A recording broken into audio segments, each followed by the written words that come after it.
I was at my desk enjoying a mid-morning coffee that my assistant brought me, though she used artificial sugar. I threatened to switch to black tea instead. I was thinking about a copyright issue that needed immediate resolution, but the federal government was delaying the release of sensitive material. They were slow as usual, making it hard to get anything done. Federal employees showed extreme incompetence, avoiding responsibility without direct orders. I wondered how many people handled a letter before action was taken. I was stuck, unable to move on to my next project, and facing financial loss if items had to be destroyed. The rise of liberal concerns had complicated simple matters, even changing job titles.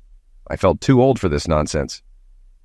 "There's a young lady here to see you," said Jackie Stoddard, entering my office. "She wouldn't give her name but handed me this picture." As I looked at the photo, dread filled me. Son of a cow, I thought. Why now? It was a picture of Sharon, my ex, and me on our wedding day, taken 18 years ago. It reminded me of the pain, cheating, and tears. People assumed I had returned to lick my wounds, and they were right. Back then, I didn't understand money or power, but I had changed since. "Ask her if she's Susan or Sandra Press," I said, handing Jackie a USB drive and a Ziploc bag. "If she is, show her the video on this. If she wants a copy, give her everything and return the original to me. Come back afterward, and I'll answer your questions." At 42, I embraced bachelorhood. My short marriage to Sharon Grace McCormick had ruined my trust. Now people had to earn it, which was hard. I stood 6'4" with a 38-inch waist, weighing 200 pounds. I worked out at the gym for 2 hours after work. My brownish-black hair was graying slightly, and I still turned heads. I had a few casual relationships, but marriage and love were not for me. About an hour later, Jackie returned, leaving the door open. She explained that the young lady still had many questions.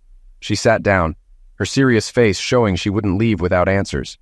Looking at me with her emerald eyes, she waited for me to speak. "Do you know which one it was?" "Sandra," she replied. "Who is she, and why was she so shocked?" She cried, saying, "We've been lied to all our lives. If my heart's right, he was lied to as well." "Sandra is one of a pair of identical twins. The clip you saw was her mother's last words to me before our first divorce hearing, 7 months before the twins were born. I found out about them through friends and wasn't informed she was pregnant. The rest of the items on the stick detail what would happen if I contacted them. Her father, then with the CIA, got me fired from the FBI with false charges because he hated me. The documents imply there's a contract on my life if I interfere with them. He was a powerful, dangerous man. She divorced me to marry my former best friend, with whom she'd been having an affair for months. As far as I know, he's their natural father." "How did she find me, and what does she want?" "Sandra found an old picture in their attic with your name on it, Googled you, and recognized you. She also found the original marriage certificate and divorce papers. She tracked you down through Facebook and other web searches. She came to find a bone marrow match for her twin sister who is running out of time." "Why come to me? I'm not their father. It doesn't make sense," I replied. "Her mother was with her father months before I knew her. Her father ensured that. Sandra suspected something and convinced doctors to run a DNA test during the bone marrow test. Mr. Press isn't their biological father." "What do you think?" Jackie's expression turned into a big smile as tears formed in my eyes. If Sandra was right, it meant my ex had lied to me all those years ago. I wondered if I might be their father. "I knew she was related to you the moment I saw her," Jackie said, standing up. "She has a look that makes it clear." "Are you ready for perhaps the biggest shock in years, Jackie? Send the information on the stick to my publishers. Tell them to release it in a way that can't be traced back to me and not to disclose my writing name because my life might still be at risk. Stress that it needs to be made public quickly. Then find someone to do a fast DNA test and set up an appointment. If I am their father, I want proof when I confront their mother.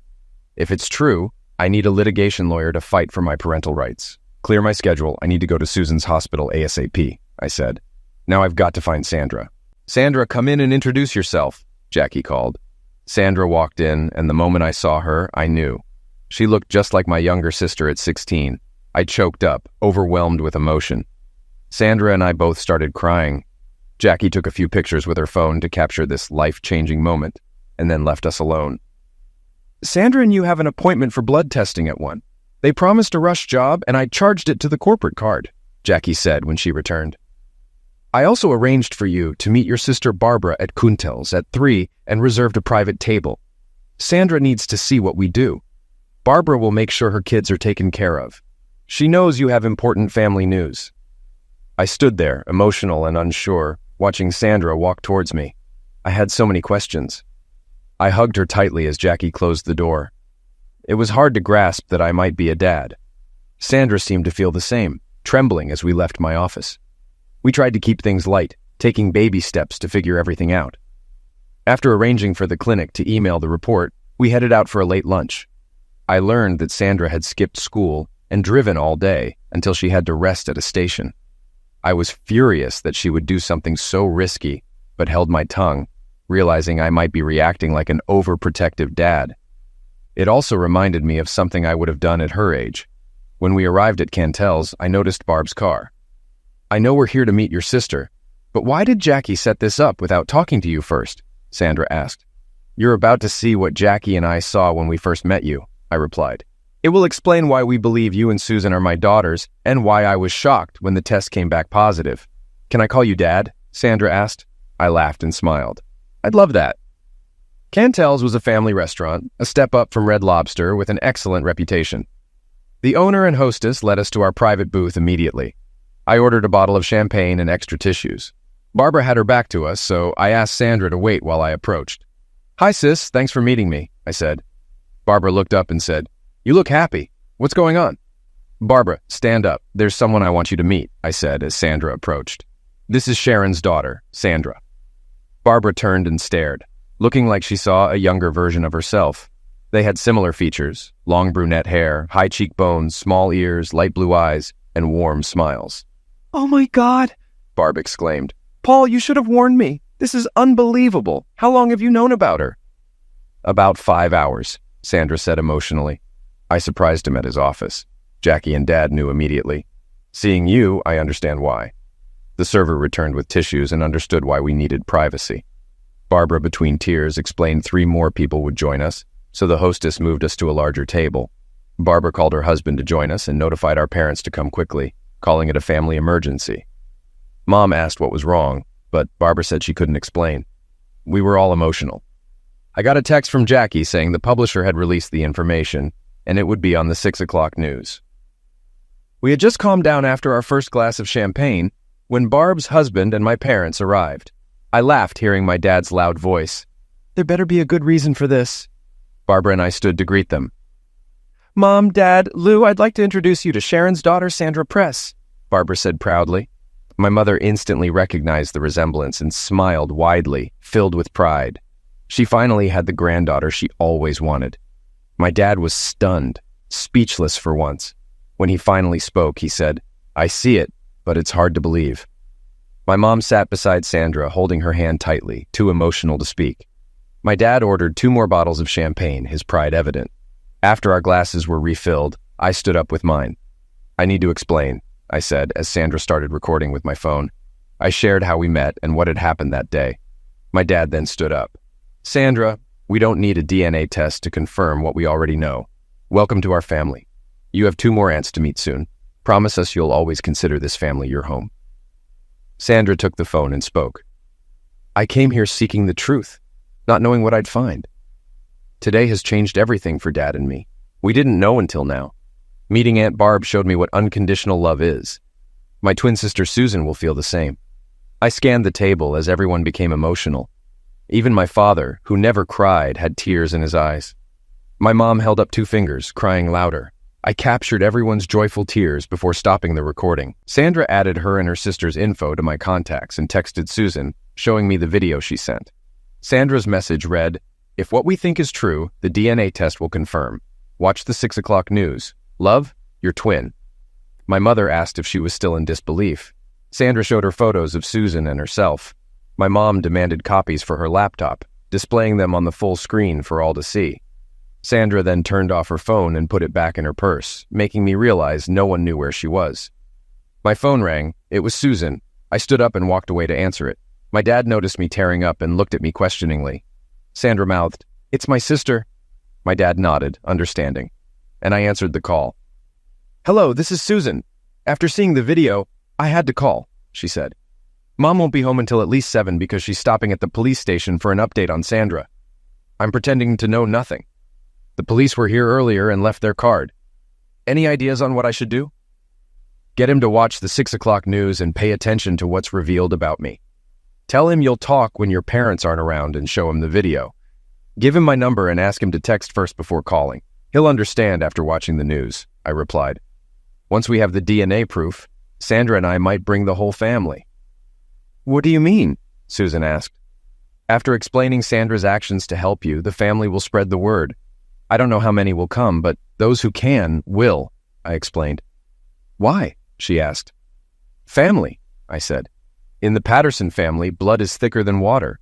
If I'm not a match, someone else might be. Just like that? Susan asked, doubtful. No doubt, you'll see, I said with a chuckle. We are strangers after all. We talked a bit more before saying goodbye, and she replied with relieved sobs. After ordering dinner, I explained to the family why Sandra was here. Immediately, cell phones started buzzing, calling others to spread the word and gather potential matches.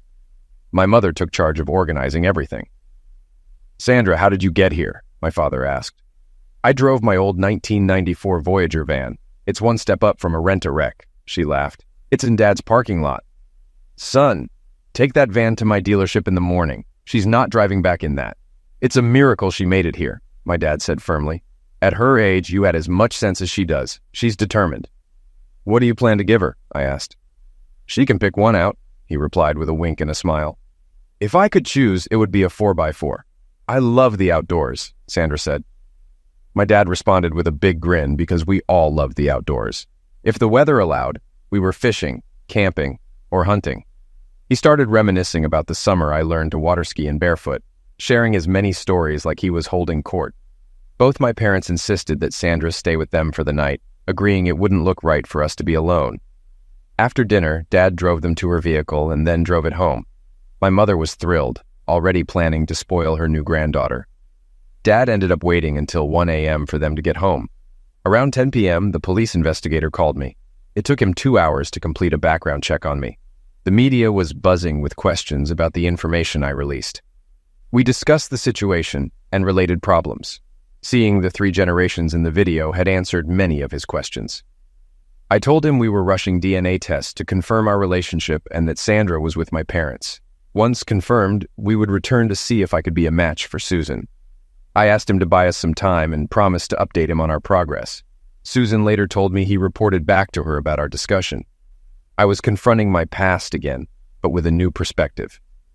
This time, I wouldn't be intimidated by my ex-wife's family's power and money. I would use the media, the courts, and the truth to my advantage. I had the resources, the proof, and a growing determination.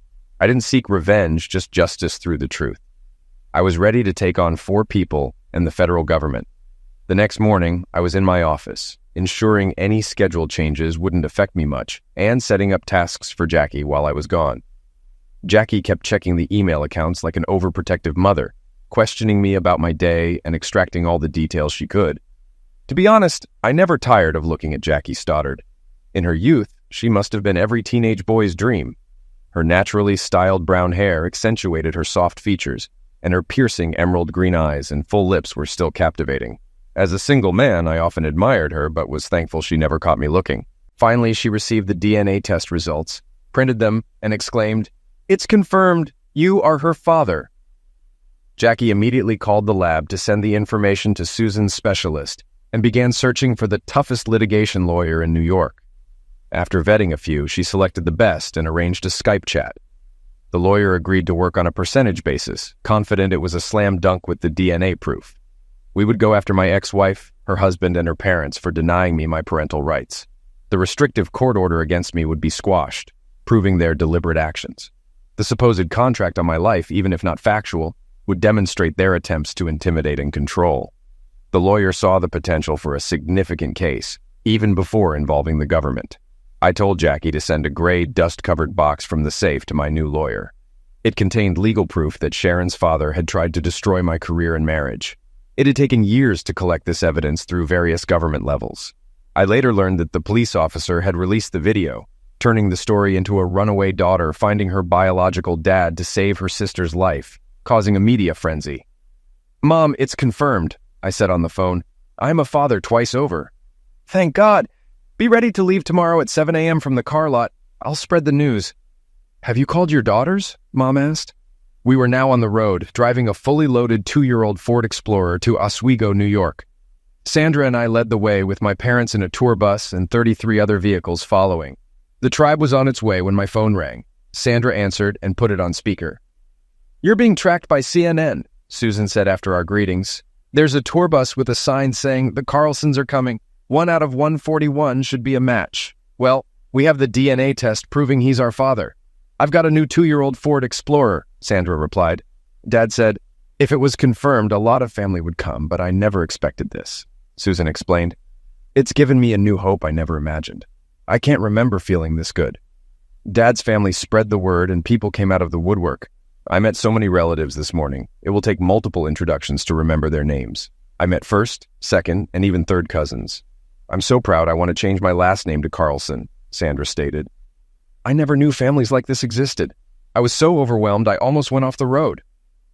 That's when I decided to write this amazing experience into my next book. My daughters were still talking about Sandra's experiences when Susan said she had to go. Her mother had just entered the room. Dad, are you okay? Sandra asked with concern.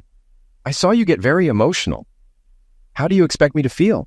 I discovered I have 2 daughters raised by my ex-wife and a former friend without my knowledge. One is vibrant and full of life. The other is on the verge of dying. One is so strong and independent she moved mountains without thinking, just like I would. And she wants to take my name, I replied with pride. Emotionally overwhelmed, Sandra replied. I was so focused on saving my sister's life. I didn't think about the impact on you. I wasn't a good match because I inherited a defective gene from our mother. The emotional problems I've caused will be felt for days. Can you forgive me? For what? Coming into my life? Turning everything upside down? No, that's what living is about. You've given everyone another person to love. You've given me a chance to be a real dad, I said through tears. Your grandparents adore you. My mother is so proud. Seeing her face in you means everything. You and your sister have become her favorites by birthright. She's been spoiling us. We went shopping, and if she bought me an outfit, she got one for Sue, too. She laughed, saying she had years of spoiling to catch up on. That's Mom. You'll find it impossible to distance her from you. I know, I've tried, I said. Barb and my sisters will brag about this for weeks. By the end, this will become a family legend shared for years. We learned that as soon as Sharon saw the live news feed about our arrival, she began having severe panic attacks. The walls she had built were crumbling. Susan, feeling vibrant and strong, confronted her as soon as she turned off her phone. Mom, why did you hide the truth about our real dad? Susan asked. When she got no answer, she pressed harder. You hid the truth from us, made decisions about our lives. What gave you the right to play God? Even Dad didn't know. If Sandra hadn't found out about him and sought the truth, would you have let me die? Sharon had no answers, never expecting the truth to come out. Her father had hated Paul from the start and did everything to drive him away. Thankfully, Susan's doctor walked in at that moment. We received DNA from a man we didn't know, proving he is Susan's biological father. He is coming to be tested, and there's a good chance he's a bone marrow match. He should be here tomorrow afternoon, and for his protection, he'll be under guard, the doctor said before leaving. Mom, my bio dad is coming with 140 others in case he's not a match. He wants to give me a fighting chance, Susan stated. He's risking his life to help me. Why? Sharon asked. To him and his family, blood is thicker than water. Though I'm a stranger to them, I am family, and family comes first, she replied. You had to know we look like our real dad's mother. Watch this video. It proves everything. Sharon watched the video of my family meeting Sandra. There was no doubt. 3 generations shared the same face. She could no longer deny the truth. Her daughters had proof, and her husband's actions were backfiring. Then a man appeared at Susan's room entrance asking for Sharon. When she admitted she was Sharon Press, he handed her a large legal envelope saying, You have been served. Sharon fell to her knees, sobbing. Susan, furious, felt no pity. Mom, why did Grandpa put a contract on my bio dad's life? Susan asked, knowing she wouldn't get an answer. Arnold Franklin Press had just left a corporate meeting. As he walked down the hall, he was served with legal papers.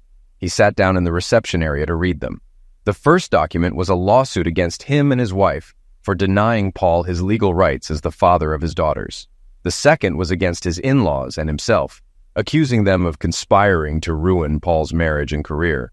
It was clear Paul was seeking revenge. demanding sole custody of his daughters. He argued that if Sandra hadn't found him, he would never have known about them. He claimed moral abandonment, suggesting Sharon and Arnold would have let Susan die to keep their secrets. Proving otherwise in court would be difficult given the media coverage. Arnold remembered when he and Paul were university roommates and football teammates. Both had pursued Sharon, but Paul won her over. Arnold had even been the best man at their wedding. However, Sharon's father never approved of Paul due to his background. He convinced Arnold to pursue Sharon, and Arnold agreed. With her father's influence, Paul was kept busy with FBI assignments, leaving Sharon and Arnold alone together. Eventually, Sharon and Arnold became lovers while Paul was undercover for 2 months. Her father had recorded their affair and confronted Paul with the evidence when he returned. Sharon, unaware she was pregnant, thought her missed periods were due to stress. Delighted, her father saw Paul file for divorce immediately. When the twins were born, they knew Paul was the father, but her father had already gotten Paul fired with false charges. It took Paul 4 years to clear his name, during which he left the area in disgrace. Meanwhile, Sharon and Arnold married and had 2 sons. The unedited tapes would prove the conspiracy between Sharon's father and Arnold to break up the marriage. Arnold now wondered how Sharon would react when this truth came out. Sandra, I, and the group arrived at our final stop of the night around 9, exhausted after 14 hours of driving. We ordered a light meal to our rooms and quickly fell asleep until the 5 a.m. wake-up call. Sandra and I left early because I had a secret meeting with the police officer and an FBI representative. The rest of the group left at 7 for the 6-hour drive. Sandra dropped me off at the Oswego Police Department, where I met Detective Peter Rogers and FBI agent Chad Girardeau. We discussed my former father-in-law's questioning for over an hour and a half. I provided my lawyer's contact information and left a USB stick with all my evidence. I was placed under official protection until I left town. With a security escort, I was taken to the hospital for a blood draw to see if I could be a bone marrow match. As I approached Susan's private room, I heard Sandra and Susan talking. The hospital staff recognized me by my writing name, and I signed a book for one of the nurses. I walked into Susan's room. "Dad," Sandra said in surprise. "I didn't expect you so soon." "Susan, this is our dad, Paul Carlson." Susan looked frail, her skin loose and her face reflecting the closeness of end of life. Despite this, her smile was wide and her eyes were bright with hope. "Susan, they're rushing the test. It should be done in 30 minutes. The rest of the family is checking into their hotels. My parents are having their bone marrow drawn now and will meet you soon. If there's more than one match, the doctor plans to do a double transplant simultaneously in both arms," I said, trying to keep my emotions in check. Susan broke down in tears. I sat on the edge of her bed and held her until she calmed down. Sandra captured a photo of us both crying tears of joy and relief. She was glowing with pride, and rightly so. I realized how much she had done, and I was overwhelmed seeing my 2 daughters together for the first time. "Grandma, Grandpa, come in and meet my sister," Sandra said. The 5 of us talked for over an hour until Susan's doctor entered smiling. My mother and I were perfect matches for Susan. Dr. Proctor asked if we were ready to be checked in for surgery at 6 a.m. the next day. We both agreed. My dad whispered, "Thank God." We prayed for a miracle all the way up. "Don't you need my parents' permission?" Susan asked. "Normally, yes, but we received a court order this morning thanks to Mr. Carlson. It allows us to proceed if he or a relative is a match. The judge agreed that your mother and her husband weren't putting your needs first," Dr. Proctor explained. "Mr. Carlson will cover all costs not covered by insurance." Sandra smiled. "I'm not surprised, sis. With what Mom and Arnold did, Dad had no choice. Legally, he had no rights, so he used the courts to prevent any delay. A security guard then informed us we were about to be on national news. Susan turned the TV to CNN, which revealed my identity as the author of a popular book series worth an estimated $40 million. Sandra, Susan, and the doctor were amazed. My parents looked at me in shock. They had no idea, thinking I was just an independent corporate financial advisor. "My God, Dad," Susan said. "I've read all your books. They're great." I laughed. After my former life was destroyed, I had to reinvent myself. Writing was my therapy. The first book's success was a turning point, and it grew from there. I keep my books current, exposing the raw truth about world situations, societal views, and morals, whether people like it or not. For the first time in 15 years, I checked into a hospital, along with my mom. My new daughter wanted to share a room with me, but the hospital's security wouldn't allow it. Sandra spent the evening running between 3 different rooms. My dad called some relatives to update them. Sharon and Arnold weren't pleased when they arrived after work. Their attitude was met with coldness. Susan told them she was being prepped for surgery and would receive a double bone marrow transplant in the morning due to a court order. "How?" Sharon asked. "Mom, Arnold, my biodad and his mother are perfect matches. Both are donating so I can get a double dose and recover fully," Susan said. "Mom, do you know who Jason Blackstone is? He's your favorite author." "Well, Jason Blackstone is a pen name for Paul Earl Carlson, my biodad." Sharon and Arnold turned pale. They had hoped the court case would disappear, but Paul's net worth showed he wasn't after money. He wanted justice. Paul always believed in law and order, which made him a successful agent until his termination. "Mom, did you know your father has been in FBI custody all day? You might want to check with Grandma to see if he's home. Can you explain why this is happening? Sandra and I want to know," Susan said with a big smile. "Sandra's somewhere in the hospital, either in Dad's room or Grandma Patterson's if you want to see her." Sandra and I were in my hospital room discussing how she would handle her mother when Sharon found her. A security guard knocked and poked his head in. "Mr. Carlson, do you know a Jackie Stoddard?" I said, "Yes." He opened the door and Jackie came in. Jackie had been my sidekick for 10 years. I had supported her through her divorce after her husband got his assistant pregnant. She was now 35 and a single mother, still adjusting to single life, but still wore her wedding diamond. My family and I loved her, and I often wondered why she hadn't found someone. "What are you doing here?" I asked. "I'm here to do what I always do. Look after you. Dr. Proctor said you'd be here for at least 3 days and suspected you were a match.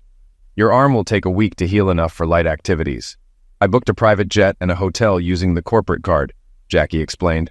Sandra texted me, "Dad, FYI, she loves you. She couldn't stay away." I raised my eyebrow. The guard poked his head in. "Sharon and Arnold Press want to see you. Will you allow them in?" "Only after they've been searched," Jackie said. "What's your relationship with Mr. Carlson?" the security officer asked. "I'm his fiancé. Didn't you see my ring?" Jackie replied. Sandra winked at me and mouthed, "Told ya." I laughed. As Sharon and Arnold entered, Sandra spoke. "Dad, I wouldn't trust these two for a moment," she said. "They're just trying to cover their backs." "You don't know the half of it, Sandra," Jackie began. "Your dad's lawyer has video showing your stepfather receiving a check from your grandfather as payment to break your parents' marriage. If successful, he would manage your grandparents' finances for a 3% annual fee." "How do you know this is true?" Sharon asked. "And who are you?" "Mom, she's Dad's fiancée and a master researcher. Her name is Jackie Stoddard. I trust her more than you," Sandra said firmly. Sharon's face went white. Her daughters were distancing themselves from her, and there was nothing she could do. "Jackie speaks the truth, Sharon," I explained. "I ordered my lawyer to release all the video and audio tapes to the FBI, including a letter from your father admitting he paid for the recordings. Your father's hatred for me was so great, he didn't care about the cost or who he used to get what he wanted." "Is this true?" Sharon asked Arnold. Seeing his expression, she knew it was. Sharon realized what she lost when I divorced her, the only man who truly loved her. "Jackie, a word of advice. Don't let others manipulate you like I did. Paul, I want to talk to you alone after the surgery. Right now, I need to go home and reflect. Sandra, will you walk with me to my car?" Sharon asked. Sandra said, "I'll be back soon. Mom and I need to settle a few things. Jackie, watch over Dad till I return." We watched them leave. Sharon held it together until she exited, then started to cry. Both Jackie and I understood she had no idea what had been done until now. Arnold, born with a silver spoon, was paralyzed by fear. The truth had come out and their life was shattered. Sharon would never trust him again. "Paul, I dreaded this day. I thought you'd never return. If we had met accidentally, I could have brushed it off," Arnold stated. "I never saw this happening. It's best I leave and say no more." He left, leaving us alone. I looked at Jackie, making her blush for the first time. I was looking at her the way a man in love should. For once, I was opening myself up. Was she playing me? Was she finally admitting her true feelings? Did I love her as a friend or something more? Either way, my daughters had awakened me. I'd been living in others' shadows, finding joy in their excitement instead of creating my own. "Jackie, we have a lot to discuss while I'm in recovery," I said softly. "These last few days have awakened me. I got complacent, settling for the sidelines instead of being in the game. Paul, when I got divorced, you stepped in. My kids were still young. You've been more of a dad to them than their own father. From baseball games to father-daughter dances, you were always there. I know why you pay me well, more than the usual rate. You want to ensure the kids in your heart are looked after, Jackie said. On their birthdays, you always went overboard, making them the envy of their friends. During summer breaks, you took us on special trips, creating lifelong memories. You answer their questions like a father should. They love you, and you love them. Your only problem is your fear of commitment. I tried to speak, but couldn't. Jackie was right, and her words hit me hard. So did Sandra's. I walked over to Jackie and sat beside her, taking her hand. I looked into her eyes, gathering my thoughts. Sharon cheated me. Her father's power intimidated me. My best friend betrayed me. I lived with an ongoing threat on my life. I put myself in protection mode. Until a few days ago, I didn't realize it. Now that I have, can we go on our first actual date? Or is it too late for you and me? I asked. Took you long enough, you old fool, Jackie said before kissing me. I'm texting our kids to tell them we're now a couple and working things out. Pretty sure of yourself, I said. I texted Sandra, thanking her and asking if everything was okay. Sandra responded, Mom didn't know. She's taking it hard. Won't be back tonight. Let Susan know. Jackie and I went up to Susan's room. After introducing Jackie as my girlfriend, we told her what had happened earlier and showed her Sandra's text. We had just finished when my sister Barbara entered. I just had to meet her, Barbara said.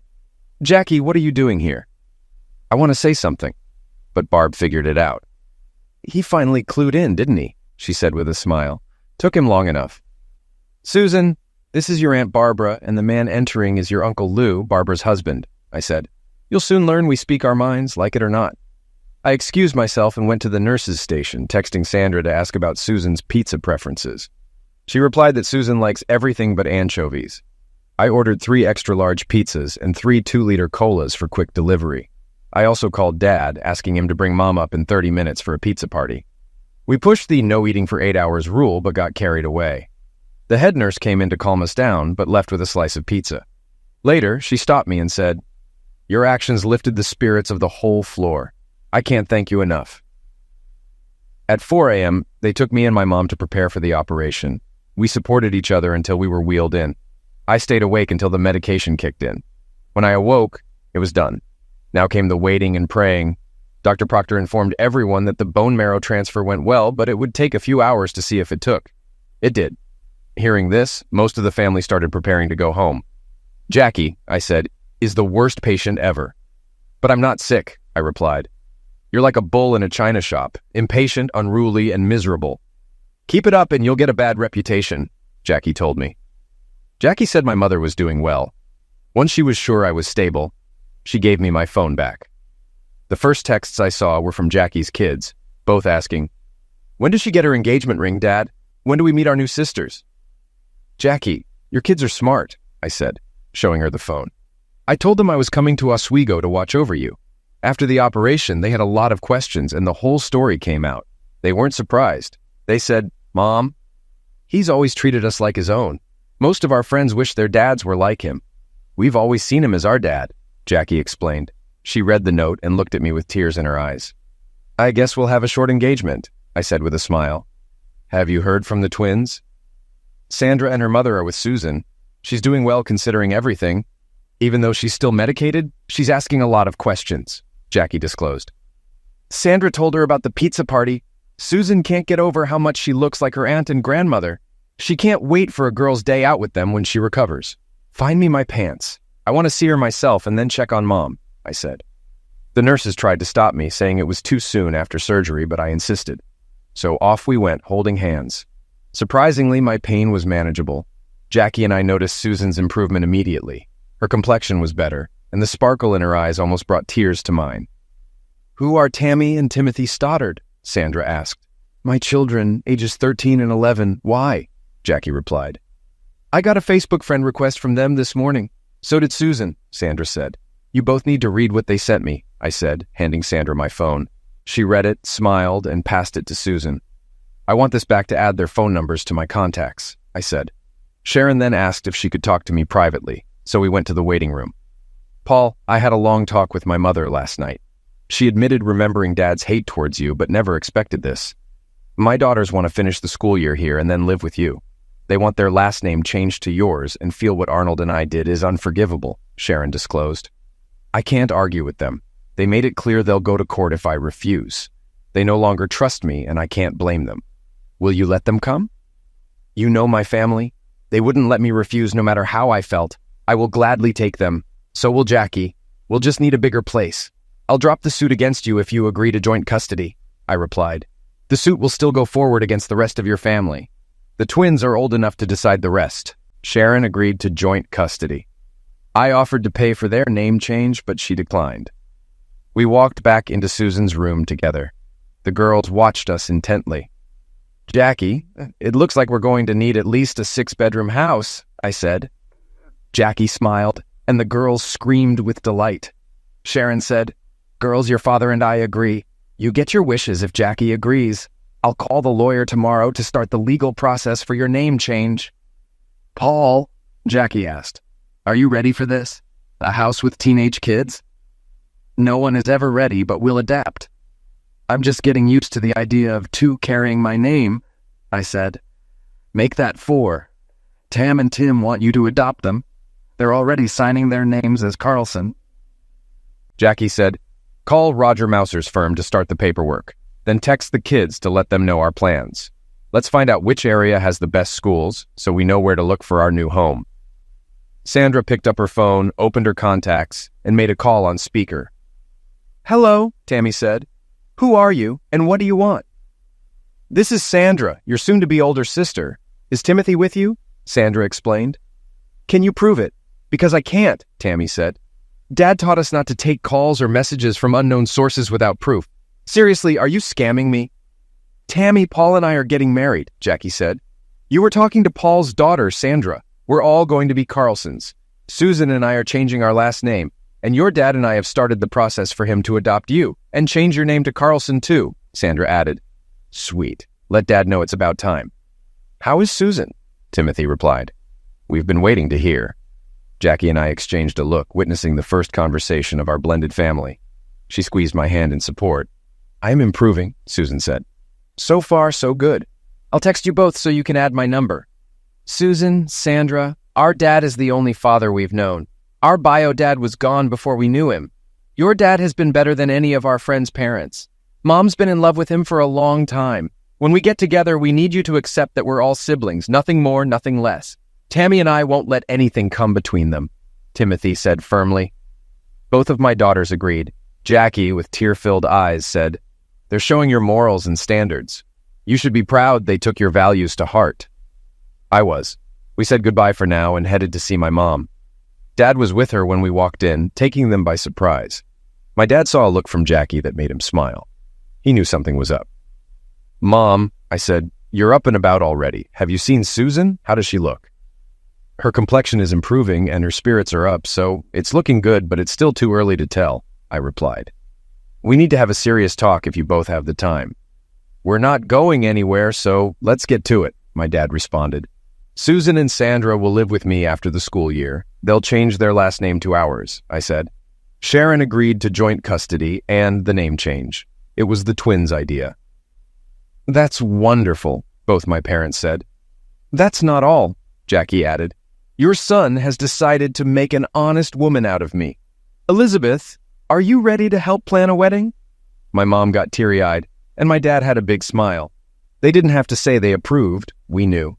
I will be adopting Tammy and Timothy, and they will take my last name. Also, Jackie and I will start house hunting as soon as we get back, I added. What got your head out of your back? My dad asked. We all knew how you both felt about each other. I've been trying to get your mother's approval to knock some sense into you. Earl Carlson, behave yourself. You're not at the yard selling a car, Mom said. Jackie, have you thought about your wedding plans? We haven't discussed it much, but since we're blending 3 families, it should be a family affair. Barb can be my maid of honor, Lou Paul's best man, his brothers-in-law as ushers, Susan and Sandra as bridesmaids, Tammy as the flower girl, and Timothy as the ring bearer. Dad, will you walk me down the aisle with my father? Jackie said with a grin. Depends on who's paying the bill and if the 19th hole is stocked with Jack Daniels, Dad replied, laughing. What do you think, Paul? Jackie asked. It's perfect. It will unite us all. If that's what you want, let's do it, I replied.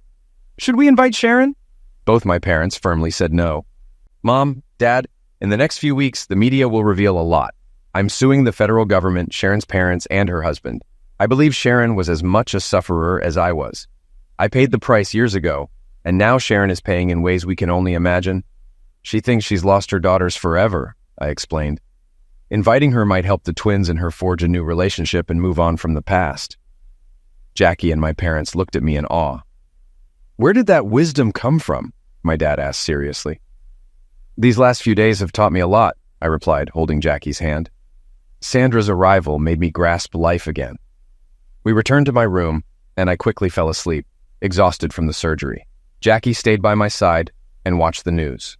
Christopher McCormick and Arnold Press had been arrested for lying to the FBI. The person behind the contract on my life turned state's evidence. My lawyer released details of my firing from the FBI, prompting an internal review. When I woke up, Jackie filled me in. Dr. Proctor informed us that my mother and I would be released the next day. You'll need follow-ups and to get your stitches removed, he said. Susan is doing better than expected. The big question is how she'll respond as she's weaned off her meds. We talked to my parents, who decided not to leave the city until Susan was on the road to recovery. They would fly back with us on the private plane. Dad booked into the same hotel as Jackie, and the bus driver was instructed to head back. Over the next few days, the media exposed the deception, backstabbing, and political deals that ruined my marriage and career. They spent a day discussing how Sharon's father manipulated her into believing the rumors and lies. Sharon was publicly dissected like a frog. Jackie and I were headed to visit Susan one last time before going home. Dr. Proctor had proudly said she was on the road to a full recovery. Someone must have disliked the negative press about the Fed's past dealings with me, because the security release my publisher and I were waiting for was granted.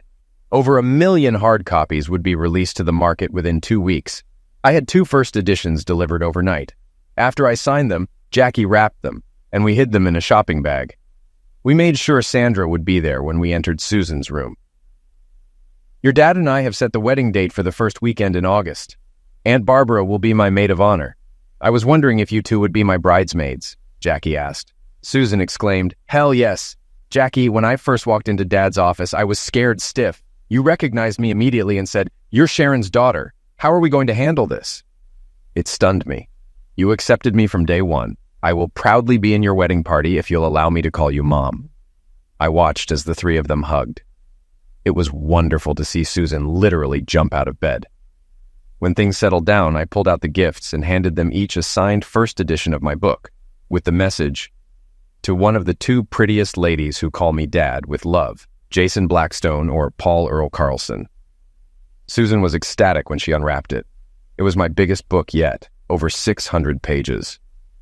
Her face glowed with pride, knowing it wasn't released yet. She flipped open the cover, saw my note, and then lost it. "Dad, you've already done so much. I didn't need this," she sobbed, running into my arms. "Before you came into my life, the hospital staff said I had only a few days left. Sandra knew it too. I don't know why she went into the attic, but I'm glad she did because it brought us you." She hugged me tightly, and Sandra watched us for a few seconds.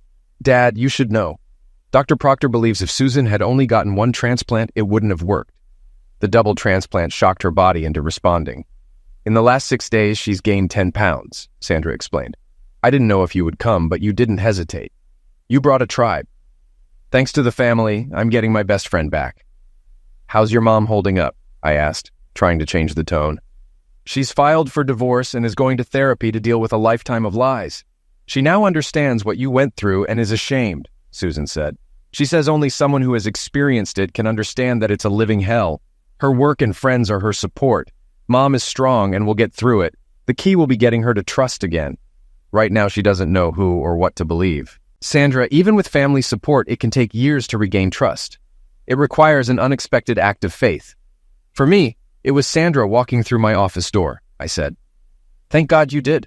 Paul had me believing I'd die an old maid waiting for him," Jackie added with humor.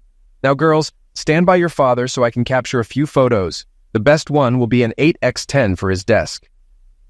When we stepped off the plane, we were surprised by Jackie's parents and children there to greet us. The kids nearly knocked me down with their excitement, which spread to all of us. My dad enjoyed hearing them call me Dad. I realized Timothy would have 2 older sisters and 1 younger, just like me.